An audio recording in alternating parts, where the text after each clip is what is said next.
Buenos días, mi nombre es Marisol Fernández y en este módulo vamos a trabajar el punto de partida para entender la cuestión vinculada a la interseccionalidad. Nos planteamos tres objetivos. El primero de ellos es reconocer la problemática que supone aislar la variable género de otras variables de diferenciación social, tales como la raza, la clase, la orientación sexual, entre otras.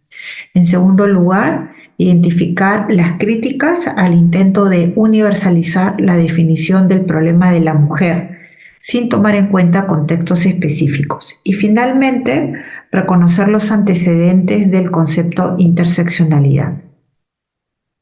Vamos a iniciar abordando el problema de universalizar la descripción de la situación de las mujeres. Y para ello nos vamos a referir a la obra de la norteamericana Betty Friedan, quien tiene un trabajo que lleva por título La mística de la feminidad. Este libro fue escrito y publicado en los años 50 del siglo pasado y es un conjunto de ensayos dentro del cual se encuentra uno que lleva por título El problema que no tiene nombre. En este ensayo, la autora, Betty Friedan, lo que hace es intentar describir cuál era la situación de las mujeres en los Estados Unidos en ese entonces. Para ello va a hacer una descripción de la vida que llevaban estas mujeres, la vida cotidiana, que estaba circunscrita a los trabajos de cuidado, la administración del hogar, mirar a los hijos, al esposo. Había un confinamiento en el ámbito de lo doméstico. Betty Friedan señala que, producto de esta situación, las mujeres se encontraban muy en una situación de mucha ansiedad, depresión, básicamente como resultado de estas características que tenían sus vidas cotidianas. Entonces va a señalar que el problema permaneció latente durante muchos años en la mente de las mujeres norteamericanas. Era una inquietud extraña, una sensación de disgusto, una ansiedad que ya se sentía en Estados Unidos a mediados del siglo actual. Todas las esposas luchaban contra ella. Cuando hacían las camas, iban a la compra, comían emparedados con sus hijos o los llevaban en coche al cine los días de asueto. Incluso cuando descansaban de noche al lado de sus maridos, se hacían con temor esta pregunta: ¿es esto todo? Reitero entonces que la descripción que hace Betty Friedan es una descripción a partir de la situación de un grupo de mujeres en los Estados Unidos. Sin embargo, ella va a hablar, como lo dice el texto que acabamos de citar, de las mujeres norteamericanas. Entonces hay una suerte de operación de universalización del problema que sufre un grupo para, digamos, decir que todas las mujeres en los Estados Unidos vivían la misma realidad. Viene entonces la crítica a la universalización y viene de Bell Hooks. Bell Hooks fue una escritora afroamericana que señaló respecto de la obra de Betty Friedan que la definición del problema que viven las mujeres no puede hacerse desde una experiencia de vida privilegiada. Esto lo decía básicamente porque las mujeres a las cuales Betty Friedan describió en El problema que no tiene nombre eran mujeres blancas, de clase media, propietarias, tenían maridos, hijos, maridos que las sostenían económicamente y ellas estaban relegadas a vivir una vida doméstica. Bell Hooks va a señalar que la experiencia de opresión de las mujeres negras no se encuentra encuentra definida por el relato que hace Betty Friedan. En efecto, las mujeres afroamericanas en los Estados Unidos venían de la experiencia de la esclavitud y de una política de segregación racial, de discriminación por razón de raza, y tenían una vida muy desaventajada. Bell Hooks va a señalar entonces que ella y mujeres como ella no estaban descritas en la obra de Betty Friedan. Otra respuesta crítica a la descripción de la situación del sujeto mujer viene del colectivo del río Combahee. Este colectivo estaba conformado por mujeres afroamericanas lesbianas. En el año 1977 hacen la declaración de dicho colectivo. En esta declaración van a señalar que los principales sistemas de opresión están entrelazados. La síntesis de estas opresiones crean las condiciones de nuestras vidas. Este colectivo va a hacer fundamentalmente énfasis en las opresiones basadas en el sexo, en la clase, en la raza y en la sexualidad.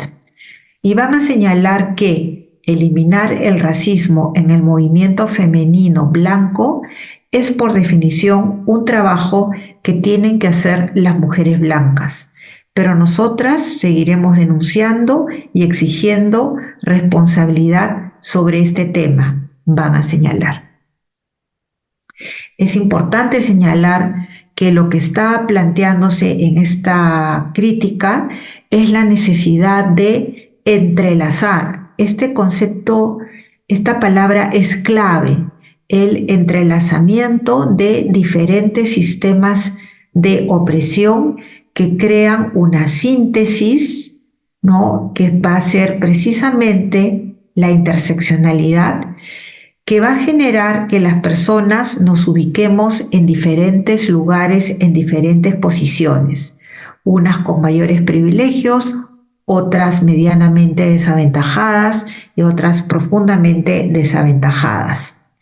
Entonces, básicamente, también el río Combahee, el colectivo del río Combahee, va a generar una fuerte crítica a la narrativa única, a la narrativa universal sobre la situación de opresión de las mujeres. Entonces, tenemos que ahora entrar propiamente al surgimiento de la categoría interseccionalidad. Y aquí es una figura central la abogada afroamericana Kimberly Crenshaw. Kimberly Crenshaw acuñó el concepto de interseccionalidad, la palabra interseccionalidad, para referirse precisamente a el cruce, a la intersección, al entrelazamiento de diferentes variables de opresión. Kimberly Crenshaw llevó un caso de discriminación basada por sexo y raza contra la empresa General Motors en Estados Unidos. Lo que ella va a plantear es que no se puede ver por separado la discriminación de sexo de la discriminación por raza. Definitivamente, la respuesta que recibió Kimberly Crenshaw en este caso fue la de que la empresa no estaba discriminando por razón de sexo porque había mujeres que trabajaban en ella, y tampoco se estaba discriminando por razón de raza porque habían hombres afrodescendientes que trabajaban también en la empresa. Entonces, la respuesta que se le da a Kimberly Crenshaw es que no existen las discriminaciones que ella alegaba porque había presencia de mujeres y había presencia de hombres afrodescendientes. Es ahí que ella señala que en realidad a lo que ella se está refiriendo en el caso es al entrecruzamiento, a la interseccionalidad de sexo y de raza, y no a un análisis de la discriminación que los ve de manera separada. Crenshaw va a plantear entonces que no es posible ver el género separado de la raza. No se puede hablar de mujeres como víctimas del sexismo, sino de mujeres negras víctimas del sexismo y el racismo. Ahora vamos a ver la expansión de la interseccionalidad. Si bien el término interseccionalidad fue usado por primera vez por Crenshaw, vinculado a casos de discriminaciones múltiples en el campo jurídico, su uso se expandió en la academia y en la política. El desarrollo que posteriormente ha tenido ha demostrado un gran potencial para la investigación, para la práctica de los movimientos sociales y para que los feminismos puedan cuestionar la idea de que sus luchas solo incorporan a las mujeres. Es importante enfatizar entonces que el concepto de interseccionalidad surge en el campo jurídico a propósito de casos de discriminación y que nos invita a precisamente a reflexionar y plantear que para incorporar la interseccionalidad en el campo jurídico y particularmente en el análisis del fenómeno de la discriminación, no podemos utilizar los factores históricos de discriminación de manera separada unos de otros, de manera que vamos sumando uno al otro, sino tenemos que verlos estos factores de manera entrelazada, entrecruzada, o como lo decía la socióloga Marfil Franke cuando acuñó el término de la trenza de la dominación, pensando que la idea de una trenza supone un conjunto de hebras que están entrelazadas, que están tejidas y que cada una de esas hebras significa o representa uno de los factores de subordinación. La interseccionalidad, entonces, del campo jurídico se va a expandir a las ciencias sociales, donde va a tener también un importante desarrollo. A modo de síntesis, nos deberíamos quedar con dos ideas centrales. La primera de ellas es la noción de entrecruzamiento de los ejes de subordinación de las personas, tales como la clase, la raza, el sexo género y otras posibles, apareció de los movimientos sociales que cuestionaron la definición en abstracto de la subordinación por sexo. Nos estamos refiriendo fundamentalmente a movimientos sociales, a organizaciones sociales que conforman el feminismo negro en los Estados Unidos y que van a generar una fuerte crítica a los enunciados que se venían haciendo desde un feminismo que podríamos identificarlo como un feminismo blanco y liberal, que pretendía generar una descripción de la situación de las mujeres a partir de lo que le ocurrían a las mujeres blancas y privilegiadas de los Estados Unidos. Y en segundo lugar, que se cuestionó además que la descripción sea hecha desde un tipo de experiencia que además es la experiencia privilegiada. Sugerimos un conjunto de textos que están presentados en esta bibliografía y que pensamos que puede complementar de manera importante las ideas que hemos planteado en este módulo. Muchas gracias.